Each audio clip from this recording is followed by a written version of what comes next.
ఇది కడ్లాపూర్ ఊరు, ఇప్పుడు మనం ఉన్నది పక్కనకి రాపోలు వస్తుంది. రెండింటిని కంబైన్ చేసి వస్తున్నటువంటి ఊర్లు మనం ఇందాక లోపలికి వస్తున్నప్పుడు ఉన్న భూములు మొత్తం కూడా పోతున్నాయి. దగ్గర దగ్గర 1100 నుంచి 1200 భూములు అని చెప్తున్నారు. అయితే ఊరు సర్పంచ్ కూడా వీళ్ళతో పాటు కూర్చొని ధర్నాలో పాల్గొంటుండు. ఆయన భూమి కూడా పోతుంది. చిత్రం ఏంటంటే ఆయన కాంగ్రెస్ పార్టీ నుంచే సర్పంచ్గా గెలిచిండు. ఇంకొకటి ఏంటి అంటే ఇక్కడ ఎమ్మెల్యేగా ఎవరైతే గెలిచిరో ఇప్పుడు ఉన్నటువంటి కాంగ్రెస్ ఎమ్మెల్యేకి ఈ ఊరి నుంచే ఎక్కువ మెజారిటీ వచ్చిందట. మొన్న జరిగిన ఎన్నికలలో ఆయనకి అన్ని ఊర్ల కంటే ఈ ఊరి నుంచే ఎక్కువ మెజారిటీ వచ్చింది. అంటే ఈ ఊరి జనమే ఎక్కువ మంది ఆయనకి ఓట్లేసిరు.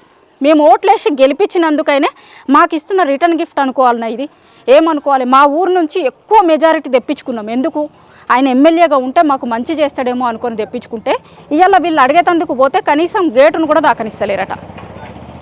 బయట నుంచి బయటికి పంపించేస్తున్నారు. కలెక్టర్ దగ్గరికి పోయినాం, ఆర్డీఓ దగ్గరికి పోయినాం, ఎంఆర్ఓ దగ్గరికి పోయినాం, ఎమ్మెల్యే దగ్గరికి పోయినాం. ఇక ఎవరి దగ్గరికి పోమంటారు, ఇంకెవరికి చెప్పమంటారు, ఎవరికి చెప్పుకోవాలి?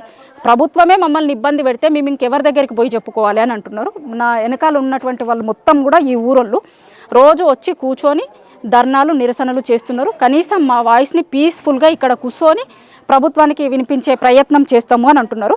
ఫస్ట్ నాతో పాటు ఊరు సర్పంచ్ ఉన్నారు, ఆయనతో మాట్లాడిన తర్వాత మిగతా ఊరోళ్ళతో కూడా మాట్లాడించే ప్రయత్నం చేస్తాను నేను. మీరు చెప్పుర్రి, మొత్తం ఎన్ని ఎకరాలు ఉంది మీ ఊర్లో? పట్టా భూములు పోతున్నాయా లేకపోతే అసైన్డ్ భూముల? ఎన్ని ఎకరాలు పోతాయి అంటున్నారు? ఏం చెప్తున్నారు? దేనికోసం తీసుకుంటామని చెప్తున్నారు? మా ఊళ్ళో మొత్తం వచ్చేసి టోటల్ రెవెన్యూ 1400 చిల్లర ఉంటుంది మేడం. అసైన్ ల్యాండ్ అండ్ పట్ట ల్యాండ్ కలిసి 428 ఎకరాలు అసైన్ ల్యాండ్ తీసుకుంటామని చెప్పి గెజిట్ నెంబర్ కలెక్టర్ విడుదల చేసింది. గత ఫిబ్రవరి 13 తారీఖు గెజిట్ నెంబర్ వేసారు.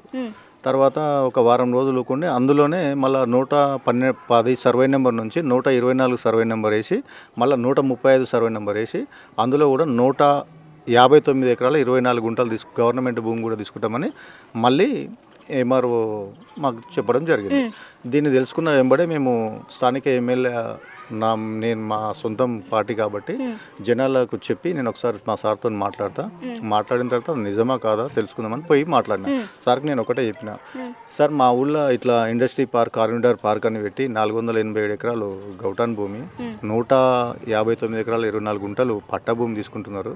ఈ విషయం నీకు తెలుసో తెలియదో మాకే తెలియదు. నేను అడిగినప్పుడు నాకు నిజంగా తెలియదు పులేందర్ అని చెప్పాను. అంటే నేను ఆయనతో ఎంత సానుకూలంగా గత 18 ఏళ్ళ సానుకూలంగానే ఉంటున్నాను ఆయనతోనే. అయితే నాకు తెలియదు అని చెప్పిండు. సరే నీకు తెలుసో తెలియదో అక్కడ నుంచి అయితే వచ్చింది కదా సార్, నువ్వు పైనుంచి రేవంత్ అన్నతో మాట్లాడతావా ఇంకెవరితో మాట్లాడు కానీ మా తన నిరుపేదలు ఉన్నారు, పేదోళ్ళు అందరూ ఎవరు కూడా దళారు లేరు, పెద్ద జాబులు ఉన్న వాళ్ళు అయితే లేరు. ఆ ఉపాధి హామీ లేదా కూలీనాలు చేసుకుని అడ్డమైన పని పోయి ఆ భూమి చేసుకుని వానకాలం ఓన్లీ మా తన నీళ్ళు పడాయి మేడం, నీళ్ళు పడాయి ఓన్లీ నీళ్ళు, బోర్లు బావులు కూడా లేవు. ఎన్నో ఆడోటి ఈడోటి ఉంటాయి. ఆ వర్షాలు పడ్డ భూముల గివిట్లనే సాగు చేసుకొని పోతారు. మా ఊరికైతే వద్దు, ఈ పరిగి మండలంలో కాకుండా ఎక్కడైనా చెట్లు గుట్టలు ఉన్న తన వేరే ల్యాండ్ వేస్ట్ ఉన్న ల్యాండ్ని తీసుకొని ఎక్కడ ఖాళీ ఉన్నది అలా తీసుకొని చేసుకోమని సార్, ఇక్కడ మాత్రం వద్దని చెప్పి వచ్చేసిన. సరే అమ్మ నేను పైన మాట్లాడుతా చూస్తా అని చెప్పిండు. వారం రోజులు అయినాం, టైం ఇచ్చినాం రాలేడు. 10 రోజులు అయినాం, టైం ఇచ్చినాం రాలేడు. మళ్ళీ ఒకసారి అందరం కలిసి నేను ఒక్కని పోయి మాట్లాడితే నా మీద నమ్మకం లేదు కదా అని చెప్పి గ్రామ ప్రజలు ఊళ్ళో పెద్ద మనుషులను ఒక 50 మంది రైతులను తీసుకొని పోయి మళ్ళీ కూర్చొని పెట్టి మళ్ళీ మాట్లాడినా. అంటే అప్పుడు కూడా ఏం చెప్పినంటే సేమ్ నాకు ఏదైతే చెప్పిండో మళ్ళీ అప్పుడు కూడా అదే చెప్పిండు. నేను ఏమన్నా నా చేతులు ఏం లేదు, పైనుంచి వచ్చింది, ముఖ్యమంత్రి నుంచి వచ్చింది, లగాచర్లనే ముఖ్యమంత్రి కాన్స్టిట్యున్సీలోనే పోయింది, మన కాన్స్టిట్యున్సీ నేనేం చేయగలను అని అన్నాడు. సార్ నేనేమంటున్నా సార్ అంటే తీసుకోకుండానే ప్రయత్నం ఏం చేసినా సరే తీసుకోకుండానే ప్రయత్నం చేసా, తీసుకునే ప్రయత్నం అది చేయకు, మాకు ఇబ్బంది అవుతుంది, నేను నమ్ముకున్న వాళ్ళు ఉన్నాము. అప్పటికే మా ఊళ్ళో టీఆర్ఎస్ లీడర్లు కొంతమంది టీఆర్ఎస్ వాళ్ళు ఇంకోరు ఉంటారు. అప్పటికే నన్ను ఏంటంటే నన్ను కానీ నవ్వులు ఉన్న నాకు సంబంధించి ఓట్లు వేసిన వాళ్ళను, రామ్మోహన్ రెడ్డిని నన్ను గెలిపించిన వాళ్ళని కూడా అవతల కొంచెం ఎట్లుంటుంది మేడం ఊళ్ళల్లో ఆ రకంగా మాట్లాడుతున్నారు. నువ్వు అర్థం చేసుకో సార్, నాకు బ్యాడ్ నేమ్ వస్తుంది, నీకు బ్యాడ్ నేమ్ వస్తుంది, రేపు పొద్దుగాల ఇంత ఇది ఉద్యమం లెక్క మారిపోతుంది, మేము అంత ఈజీగా అయితే భూములు వదిలిపెట్టాము, నేను పైసా కూడా నీకు లొంగాల్సిన అవసరం లేదు, లొంగను కూడా మీరు అర్థం చేసుకో సార్ అని ఓపెన్గా చెప్పించిన. ఆ విషయం నేను ఇట్లా ఉంటా అని కూడా ఆయనకు తెలుసు. చెప్పినాక కూడా ఏమి నిమ్ముకు నీరెత్తునంటే పట్టించుకోలేడు. ఇక ఆయన పట్టించుకోలేడా పైన ఏం చేసినా మాకైతే తెలియదు. మాకున్న సమాచారం ప్రకారం 100% ఇండస్ట్రీ పార్క్ ఇక్కడ వేస్తాము, వాళ్ళు ఏం చేసినా సరే కానీ మేము భూములు అయితే తీసుకుంటాం అనే ఆలోచన అయితే గవర్నమెంట్ ఉన్నది. మేము ఇప్పటి కూడా స్థానిక ఎమ్మెల్యేని ఒకటే కోరుతున్నా, ఏం కోరుతున్నా అంటే ఇప్పటి కూడా మొండి వైఖరిని వహించి గవర్నమెంట్ మాకు సానుకూలంగా ఉండి మాకు ఇప్పటికి కూడా మీరు ఈ కాళ్ళపూర్లో మేము ఇండస్ట్రీ పెట్టము చెయ్యము అంటే ఈ ఉద్యమాన్ని ఇప్పటికి కూడా ఆపేస్తాం మేము. లేదు అంటే మేము రోడ్ల మీదకి పరికి పోలేం మేడం. ఎక్కడికి కూడా రోడ్ల మీదకి ఓ రోజు నిరసన తెలిపడానికి పోయినాం. మా పోలీసు వాళ్ళు తీసుకుపోయారు, మళ్ళీ అరెస్ట్ చేయడానికి ప్రయత్నం చేశారు. మా ఆడపిల్లలు ఉన్నారు కాబట్టి అందరు కలిసి మళ్ళీ బండ్లో వేసుకున్న వాళ్ళని కూడా మళ్ళీ మమ్మల్ని రిటర్న్ తీసుకొచ్చుకొని కాపాడుకున్నారు. నా కోసం అంత తిప్పలు పడుతున్న నా గ్రామ ప్రజల కోసం నేను ఏమైనా చేస్తా. నీ ఎంట గవర్నమెంట్ ఎంట మాత్రం రాను, నేను చేయని అని కూడా. మీ పార్టీకి వ్యతిరేకంగా కొట్లాడతారా మీరు కాంగ్రెస్ పార్టీనే కదా? కాంగ్రెస్ పార్టీకి వ్యతిరేకంగా కొట్లాడుతానే స్థానిక ఎమ్మెల్యేకి డైరెక్ట్ చెప్పి వచ్చిన. నేను స్థానిక గవర్నమెంట్ నువ్వు ఏదైనా డెవలప్మెంట్ చేస్తున్నావు అంటే చేసుకో, కానీ మా భూములు తీసుకొని డెవలప్మెంట్ చెయ్యకు. నువ్వు ఏమన్నా సరే అంత అత్యవసరం ఉన్నది, అంత ఇది చేయాలి, అది చేస్తేనే ఇక్కడ గ్రామ ప్రజలు, ఈ కాన్స్టిట్యున్సీ, ఈ డిస్టిక్, ఈ జిల్లా మొత్తం, ఈ తెలంగాణ మొత్తం బాగుపడుతుంది అంటే ఫస్ట్ మాకు ఏమి అది వస్తే ఏ కంపెనీ వస్తుంది, ఏమొస్తుంది, ఎట్లా వస్తుంది, ఎప్పుడు డెవలప్ అవుతుంది, ఎన్నేళ్ళకి డెవలప్ అవుతుంది. ఈరోజు తీసుకొని 10 ఏళ్ళ నాటికి ఇస్తాం. ఎవరికి డెవలప్ ఎవరికి కనిపిస్తుంది, కనిపించదని కూడా చెప్పినా మేడం.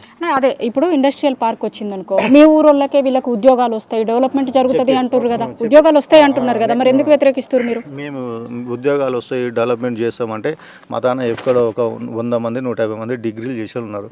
వేరే వేరే కంపెనీలకు చేసే కోర్సులు చేసిన వాళ్ళు అయితే ఎవరు లేరు మేడం. ఓన్లీ BA, BCom ఈ చిన్న చిన్న సబ్జెక్టులు చదివిన వాళ్ళే ఉన్నారు. నువ్వు ఏదో పెద్ద పెద్ద కాంట్రాక్టర్లను జాబ్లను ఇవ్వవు. నువ్వు కాంట్రాక్టర్లను వేరే కాంట్రాక్టర్ ఎవరికే ఇస్తావు. ఈ జాబ్లు ఏమిందా మా తన ఇగో విండ్ ఫార్వర్డ్ మేడం. 2014లో విండ్ ఫార్వర్డ్ ఒక్కనే కూడా మా ఊరికి జాబ్ లేదు. చదువుకున్న పిల్లలను ఒక జాబ్ లేదు. ఏముంటుంది మా తన అటెండర్ జాబులు తప్ప మాకు ఏమి ఇయ్యరు. సోలార్ ఉన్నది మా ఊళ్ళోనే, సోలార్లో కూడా అటెండర్లు, ఈ విండ్ ఫార్లు కూడా అటెండర్లు. మాకు జాబ్లు ఏమి ఇయ్యరు మేడం. వేరే ఎవరో కాంట్రాక్టర్లు వస్తారు, అక్కడికి వెళ్ళి BROలో ఇంకోరో వస్తారు, వాళ్ళే చేసుకుంటారు, వాళ్ళకే ఇస్తారు. మాకు ఉన్న దగ్గరనే మళ్ళీ స్టాప్ ఏమిస్తుంది నమ్మకం లేదు. ఎవరైనా ఎన్నో చేశారు. ఇప్పుడు ఈ పక్కల రేకంచేరులో ఉన్నది, అక్కడ ఇంకోటి వేరే వేరే తను తీసుకున్నారు కదా మేడం, భూములు తీసుకున్నారు కదా, అక్కడ ఏం డెవలప్మెంట్ అయితే కనిపిస్తలేదు. మాకు డెవలప్మెంట్ కనిపిస్తలేదు, మాతో కూడా అవసరం లేదు అని చెప్పినాం. దానికి మా మాట ఆయన వినలేడు, గవర్నమెంట్ వినలేదు. మేము చేసే ప్రయత్నం మేము రోజు గత 15 రోజులు ఉంది నిరాహార దీక్ష ఈడ చేస్తున్నాం. ఎందుకంటే మేము రోడ్ల మీదకి పోతలేము. ఇప్పటికి కూడా రోడ్ల మీదకి పోతే అక్కడ ట్రాఫిక్ జామ్ కావడము, MRF స్థానికి పోవడము, ఇంకోటి ఏమైనా లొల్లి చేసినా, మేము సానుకూలంగా లొల్లి చేసినా కానీ ఎవరెవరో రాయేసి మా మీద కేసులు పెట్టించి అది ఇబ్బందులు అవుతాయి అని చెప్పి మా ఆలోచనతోనే మాకు ఎవరేం చెప్పినా కానీ మా ఆలోచనతోనే మేము ఇక్కడనే ఉంటాం. స్థానిక ఎమ్మెల్యే గవర్నమెంట్ దిగి వచ్చిన దగ్గర ఇక్కడనే ఉంటాం. ఈ పోరాటాన్ని అయితే ఆపే ప్రసక్తి అయితే లేదు. గవర్నమెంట్కి ఏ రోజు కూడా నేను లొంగిపోవాల్సి ఉంది. ఎందుకంటే నన్ను ఇప్పటికీ 2 సార్లు చేసారు మేడం సర్పంచ్ని. గత పీరియడ్లో నేనే ఉన్నా, ఇప్పుడు కూడా నేనే ఉన్నా. నా మీద ప్రేమతో చేసారు. నాకు పార్టీలకు అతీతంగా ఓట్లు వేసారు. నాకు ఇక TRS, కాంగ్రెస్, BJP అనకుండా నాకు అతీతంగా ఓటేసి గెలిపించారు. కాబట్టి ఈ పేద ప్రజల కోసం ఎంత దూరం నా ప్రాణమైనా సరే కానీ భూములు ఆపేంత వరకు అయితే ప్రయత్నం చేస్తాం గట్టిగా. ఎలక్షన్ వచ్చినప్పుడు కొట్టుకున్నా తిట్టుకున్నా ఎలక్షన్ తర్వాత మేము మొత్తం ఏకమవుతాం. మనస్పర్ధాలు ఏమున్నా లోపలున్నా, ఇక్కడ ఏదైనా సమస్య వచ్చిందా, ఓ ప్రాబ్లం వచ్చినా, ఓ కార్యం వచ్చినా, ఓ పెండ్లు వచ్చినా మాత్రం అందరం కలిసి కట్టుకుంటాం. అన్ని ఊళ్ళలాగా విడిపోయి ఓ నాయకుడు ఓదికిపోయి, ఓ నాయుడు ఓదికిపోయి, ఓడు డబ్బులకు ఓడు ఓదానికి పోయి అక్కడ లగాచర్యలు చేసినట్లు ఒక్కొక్కరిని బెండ్ తీసుకుందాం అన్న ప్రయత్నం గవర్నమెంట్ కూడా చేస్తే ఈ కాళ్ళపూర్లో మాత్రం అట్లా జరగదు మేడం. ఇది 100%.